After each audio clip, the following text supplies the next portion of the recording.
This homemade Christmas ornament made from milkweed pods goes back to at least the 1970s. But if you saw my video of Christmas tree history at Genesee Country Village and Museum, you know that our ancestors made ornaments from things found in nature. So I have no doubt that they could have possibly made something like these cute birds. I'm Miss Susie. I'm going to show you today how to make these, plus I'll tell you the history of them, and also some interesting World War II history of milkweed pods, all today on Hands into History. Before I tell you the history of milkweed pods and this ornament, I'm going to tell you what you need to make these.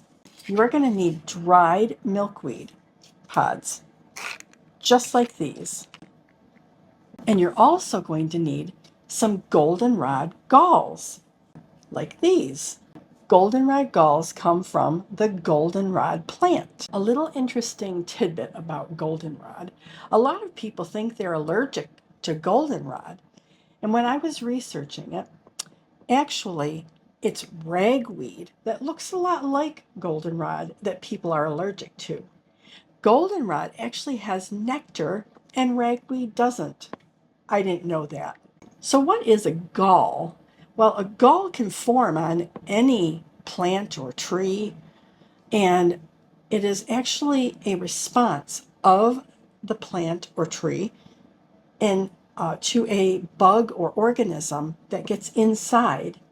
And so the plant swells and creates this big bulge, and that are called galls. So for the goldenrod galls, there is something called the goldenrod gall fly, and it only lives on goldenrod. The goldenrod gall fly will lay its eggs inside the stems of the goldenrod plant in the spring, and that little larva, that little egg will hatch into a larva. The plant responds by making this gall, and the little larva lives inside, and it waits until spring to hatch into a fly, and the whole process repeats. There's a possibility that if I opened up this gall, we would find a little larva inside. I'm hoping not. I'm hoping that this was an older plant when I picked this and that the larva is not in there anymore. But the problem is I don't see a hole. So you will find some that have a hole in them, like this and this.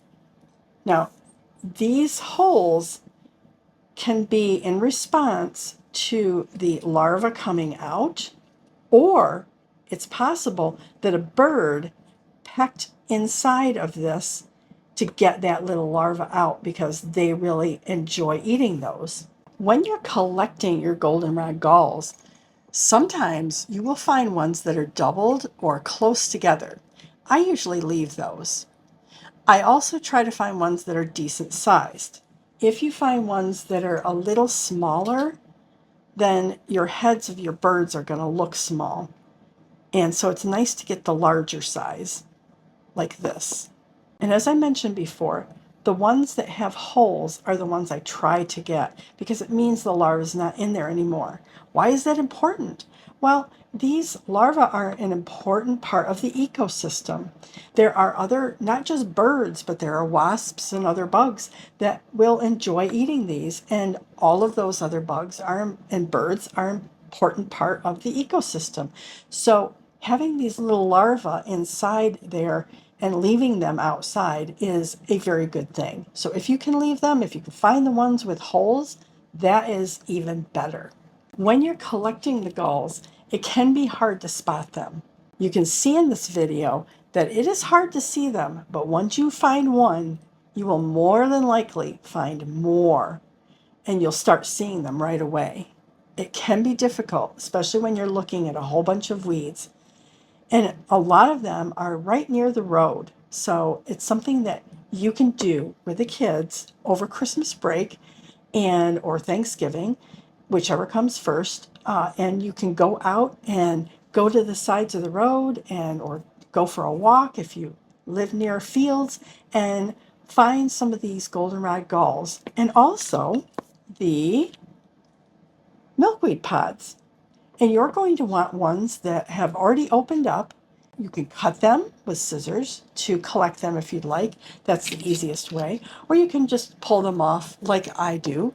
And the other thing you're going to want to do is let the seeds that are connected to what is called the floss, that's the white fluffy part, you want to spread those out. You want to take them out of the center of your milkweed pod and you want to spread those on the ground so that new ones will grow. Because as most people know, monarch butterflies are, that's their home, and they love to lay their eggs on milkweed. And so it's really, really good to have a large supply of milkweed. You're going to want to let the pods dry. If your pods feel cool and flexible, then they're not dry enough. You need to let them dry until they're nice and crispy. Nice and crispy. You might find deformed ones like this, because those look a lot different than this. So try to get the ones that are nice and uniform.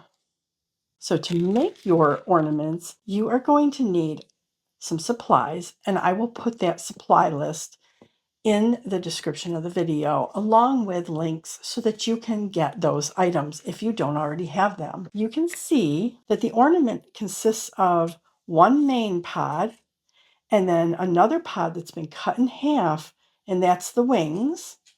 And of course, then the head, which is the goldenrod gall. So what I like to do is use scissors and cut the milkweed pod in half.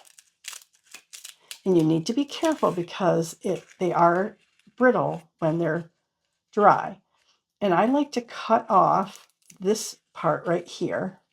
And sometimes it can be a little tough, but if you just snip that off, sometimes you need to snip it off down here,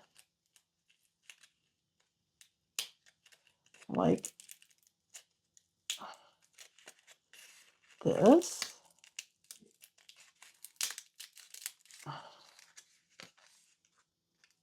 Like that. There we go.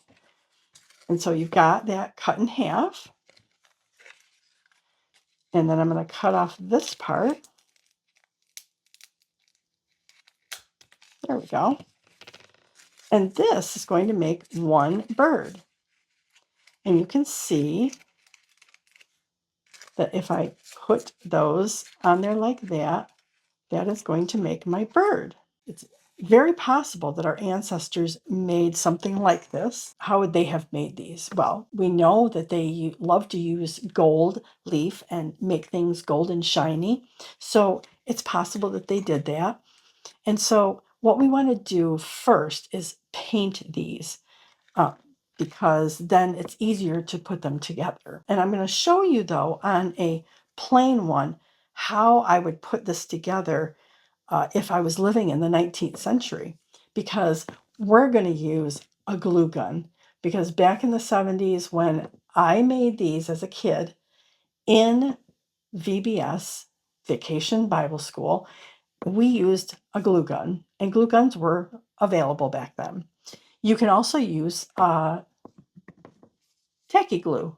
To get ready to put these together is you want to pick one end. Usually I pick the smaller end to become the beak. And you're going to want to cut it. Whoops. You're going to want to cut it at an angle like that.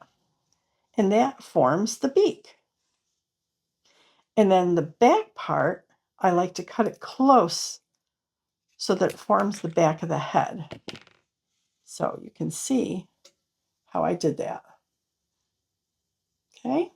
If you pick milkweed pods that are all together like this, what you'll want to do is clip them apart very carefully, because if you try to tear them, you're going to break them like that. So it's easier if you just cut them apart.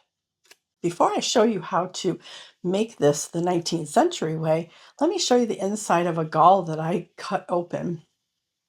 You can see that there is an empty spot there where the larva was. Now this one did not have a hole, but I think it was so old that before I picked it, that the larva was either dead and or maybe did come out and the hole was smaller than I could see. So you can see what that looks like. That's how it looks together. To put your ornament together the 19th century way, we're going to use some upholstery thread, and this is some old stuff I had, and a large needle. You can either leave the thread single, but I like to do double just to make sure it's strong enough. So I'm going to tie a knot in the bottom.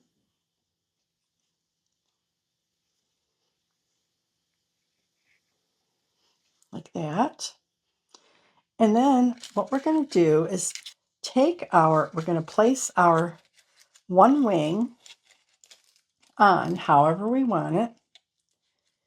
And I'm going to come up through that wing.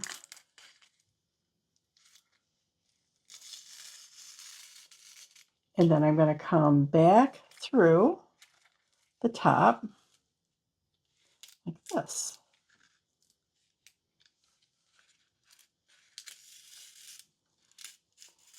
And that will anchor that in place. Okay, so we've got one wing on, and then we can go ahead and do the other wing. And you can anchor this as many times as you like. If you'd like to go back through and do another one, just be careful though, because these are very delicate and so they will break. So you don't want to pull this too hard or else you will break right through that. Okay, so come back through. I'm going to place my other wing on however I want it. And I'd like it like that. So then I'm going to come back underneath.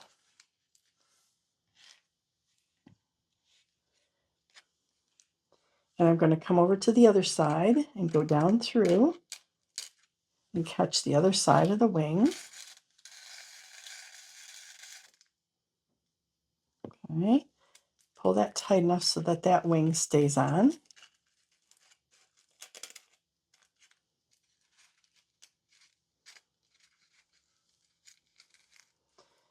And then I'll go back down through like this.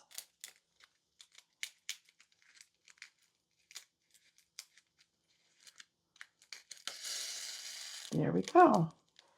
And I have put it on both wings. You can see that they're pretty good as long as I keep the string taut. Now, what I want to do is put on the head. Now, this is where some pliers like these will come in handy, okay? And I'm going to decide where I want the head. And I'm going to put the head on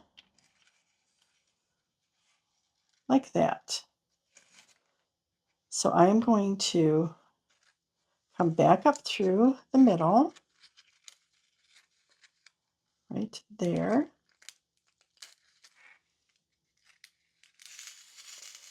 Pull those tight enough without breaking the wings, but so that they'll stay on. And then I'm going to come up through my head. Oh, I think I want it like that. I'm going to come up through, and this is where the pliers will come in very handy. So I'm going to take these and push my needle down through that gall.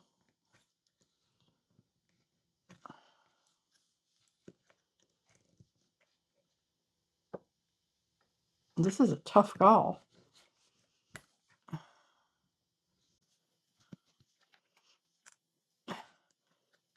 And you might need to drill a hole too, if you can't get it.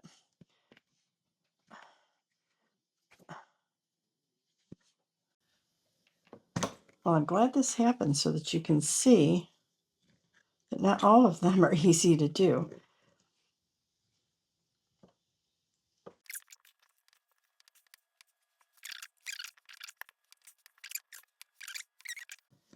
All right.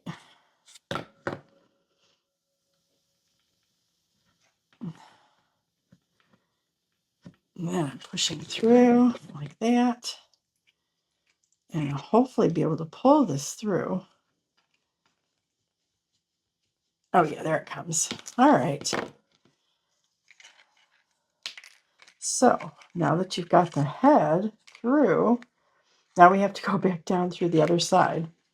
So I'm going to go down through the other side. Not all gulls are this tough. This is the first one I've done. I did a few others and they were not this tough. And we're going to go back through that hole that I already made with a broken needle. Pull that through. There we go. There's always a way to save yourself from craft boo-boos. So now we've got it through and we can pull it tight. I'm going to turn my head around so that it's facing the right way, as you can see. And then I'm just going to go back down through.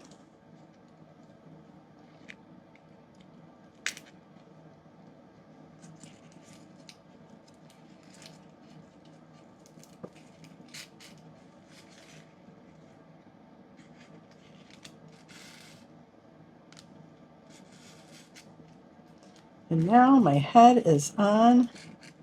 I'm back in business. There, and that looks really cute. There you go. And you've made one, and you can tie this off. I'm just going to put a knot in and get it as close as I can so that it will be tight. There we go. There we go. That's close. And if you'd like, you can thread these back up through here so that you can hang it. And that's probably what they would have done with the same string. But I'm going to clip that off. There we go. We've got our home sewn ornament made from milkweed pods and a goldenrod gull.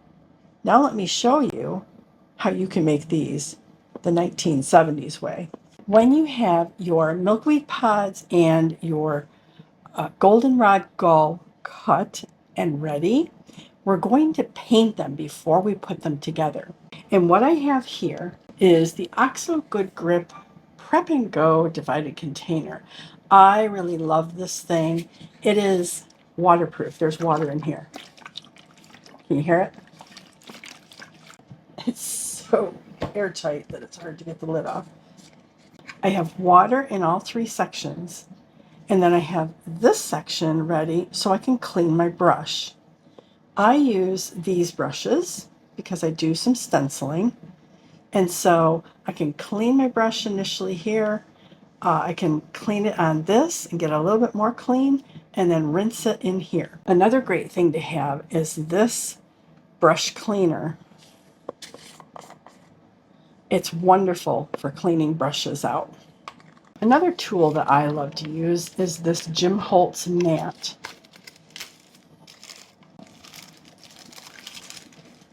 It's a mat that you can put down, and I can put my paint right on here and then put my milkweed pods on here, paint them, and this mat will clean off beautifully. And then you're going to want some paints.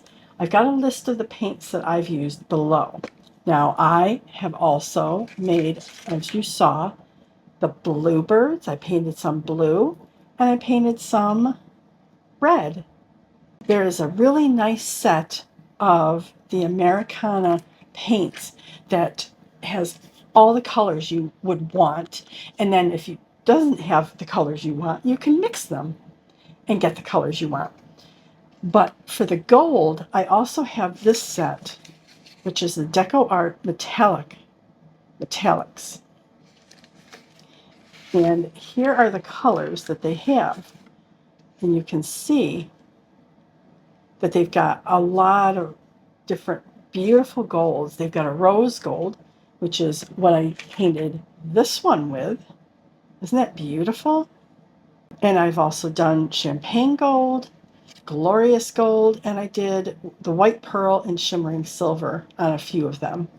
I'm going to be using glorious gold, so you can just put your paint right onto the mat, just like that. And then you can either wet your brush a little bit. And I also have these pads that are wonderful for drying your brushes on and getting all the excess moisture. Dip your brush in the paint and then just paint it onto your milkweed pod. Now, while I'm doing this, let me tell you a little bit about the history.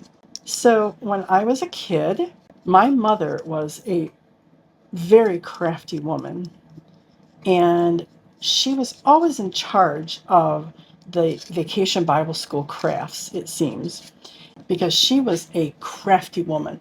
She was so talented. And sometimes right after VBS ended in the summer, she would start collecting all the items for the next year's projects. It was amazing. And we had one room in our house, small little, kind of a larger closet, walk-in closet, where she would store all of these things. We would have cigar boxes that she would collect all year long and toilet paper rolls, all sorts of things. So one year, she found out about these milkweed pods ornaments. And we used to get a publication called Pack O Fun. I loved that magazine. It was a craft magazine and it was packed with fun, of course. And you could find so many different craft projects in there. And I think there was someone that gave us a whole bunch of them. And I'm almost positive that this project was in there. So that's why I know firsthand that this craft is definitely from the 1970s, because we made them in Vacation Bible School. And of course, my mother had to collect all of the milkweed pods and the goldenrod galls the fall before, so she would have them for the projects for all the kids to make. We made a whole bunch of these, and I loved them, and we had quite a few of them on our Christmas tree when I was growing up. And I just loved these. And when my parents ended up having to move out of the house that not only I grew up in, but my mother grew up in, when they were moving, somehow the Christmas ornaments, all the Christmas ornaments that we had made as kids all through the years, and including these milkweed pod birds ornaments, were in a bag that looked a lot like garbage. And somehow that bag got thrown out.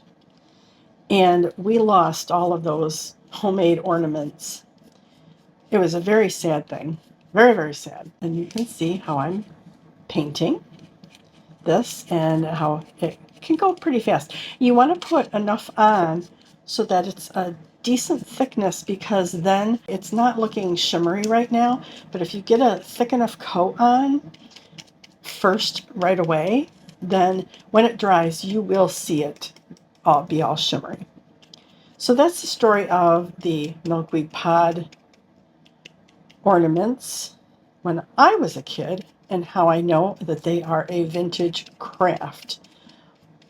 Now, could our ancestors have made these? Absolutely.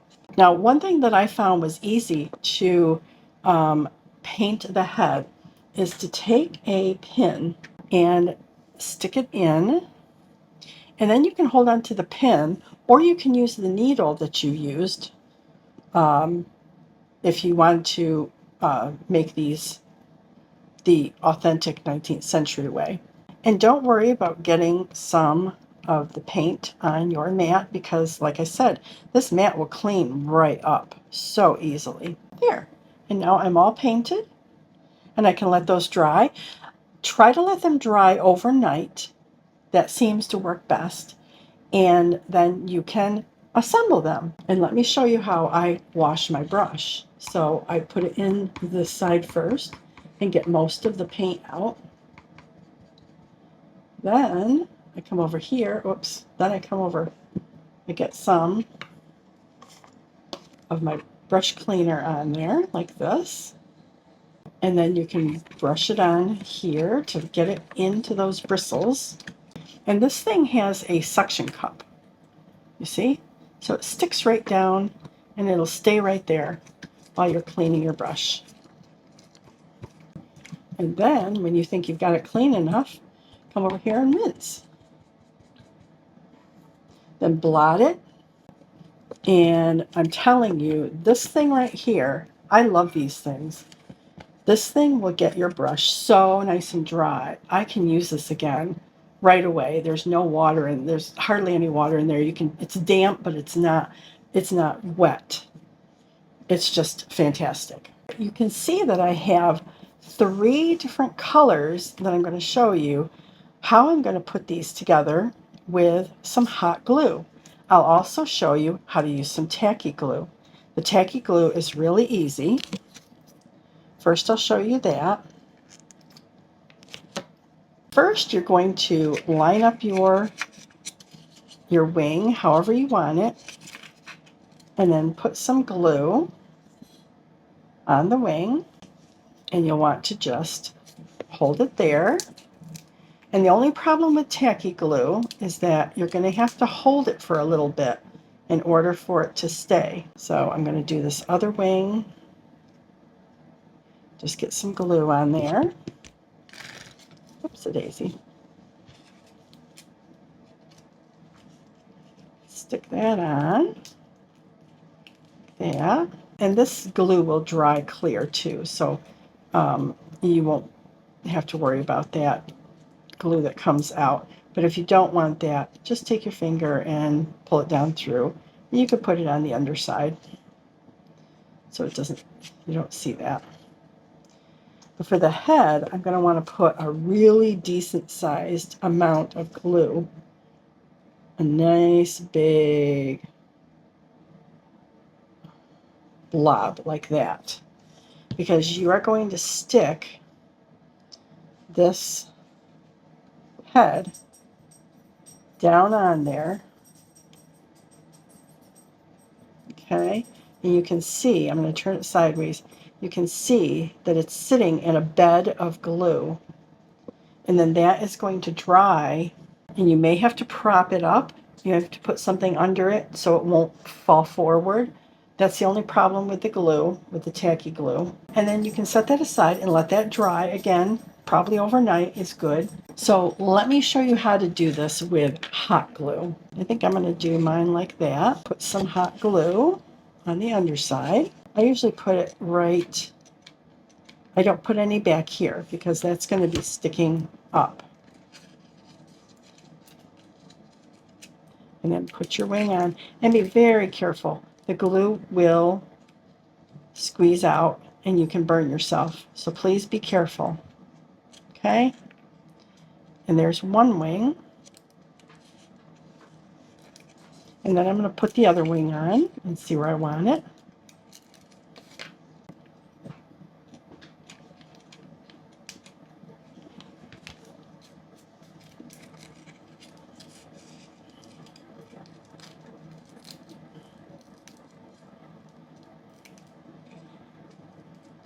Like that. And that goes a lot faster and it's a lot easier than using the tacky glue.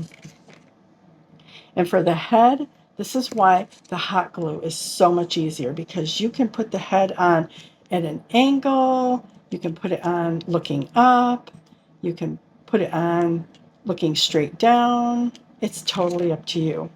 So this one, I think this one will look cute if we angle it up. So I'm going to put some hot glue on this back part.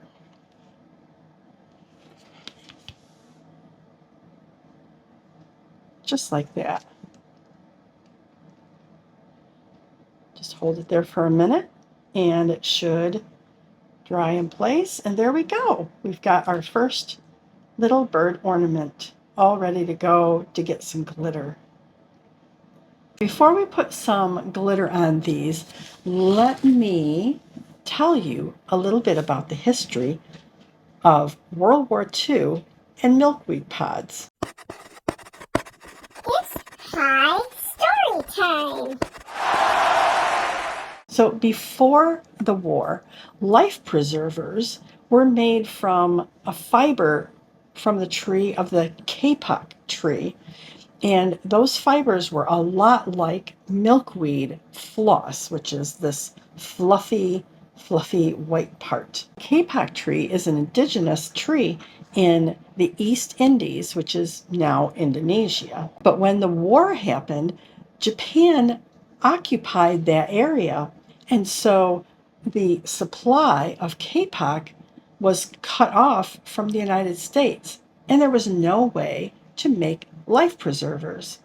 So the US government decided that the milkweed pod floss was a great substitute. So the floss from the milkweed pod, and you can see here, I've got another example, and you can see how fluffy it is. This is one where the seeds are still in there and it's all together.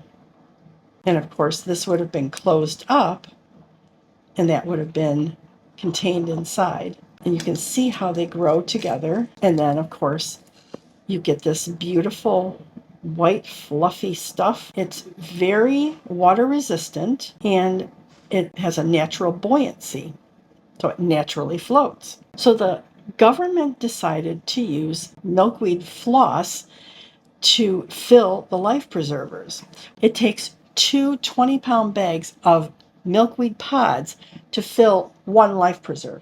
Now, there wasn't enough time during the war to grow enough milkweed to supply all of the filling for these life preservers needed, which was about 100,000. And that meant that they needed 2 million pounds of milkweed pods. So what they did is they asked school children to pick the milkweed pods. So children were given open mesh bags to put the pods in, and they were sent out to collect them in September and October before the pods opened up. The pods were then hung from fences and dried and then sent in to a facility where they processed these, take the floss out of the pod, take the seeds off, and be able to fill this stuff into the life preservers. Millions of children were urged to collect at least 2 bags full of pods and were paid between 15 to 20 cents per bag to collect them. And of course, 2 bags was enough to fill one life preserver. Well, statistics show that they collected millions of pounds of milkweed pods, enough to fill all the life preservers needed. I am the government appointed historian for a very small rural town in western New York, Perry, New York. And we have a publication that has been around since the 1800s.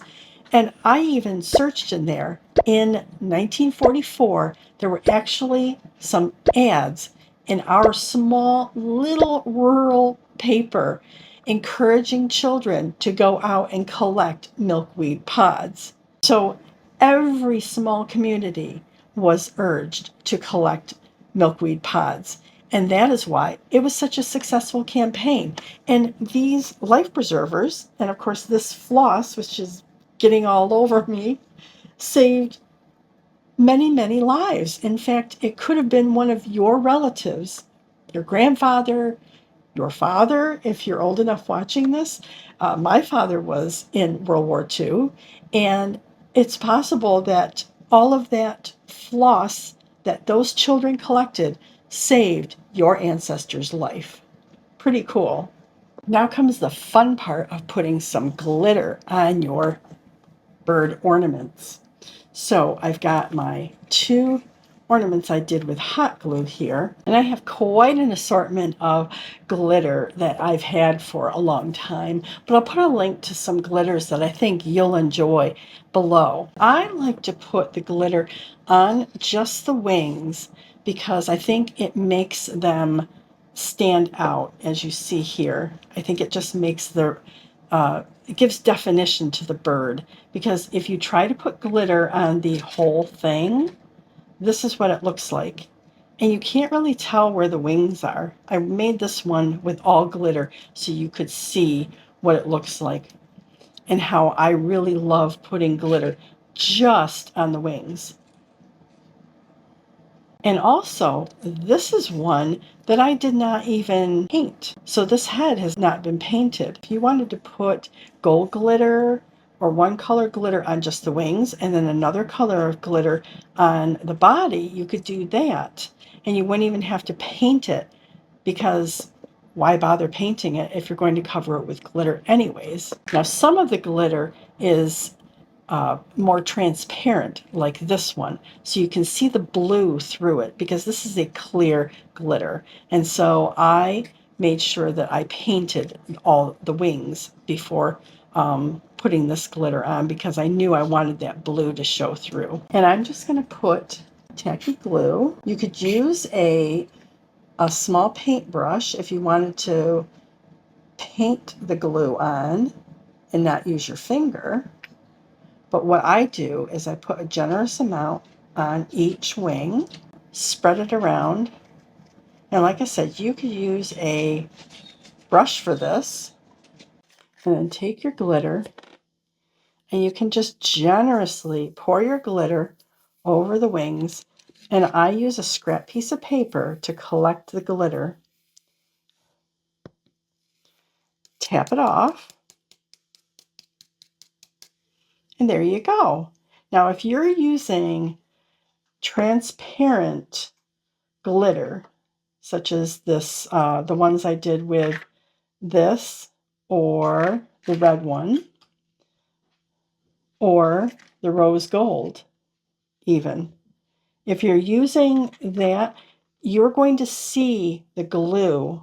It's going to look white, but when the glue dries, you won't see it. So just be aware of that. So here we are, all done with this one. Then I am going to simply fold my paper up in half, make a crease, and then you can just dump your glitter back into your container. And then you're all ready to go again. Now that you have your bird all done and it's all dry and it's all glittered, now we have to figure out how to hang this thing. So what I like to use is either gold or silver cord.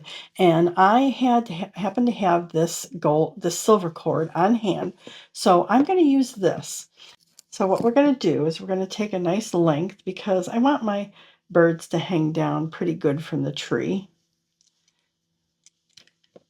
So about that much. Then thread your needle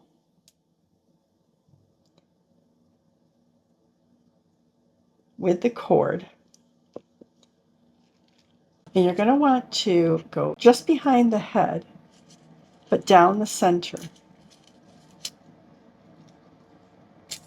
And you want to go through, and then you're going to come back down through.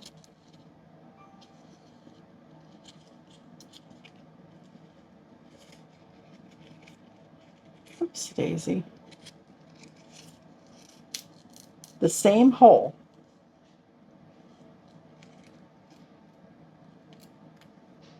Take your needle off. Then put your 2 ends together. Make sure your loop doesn't come back through.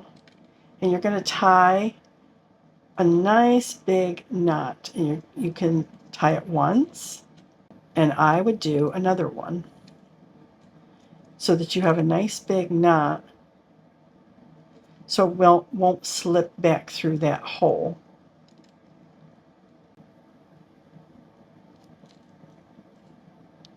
Like so. And you see I have a nice great big knot there. Then I can just pull up through,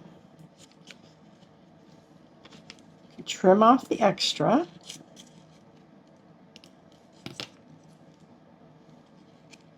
And like magic, your bird is going to hang nicely and you have a nice loop to put it on your tree.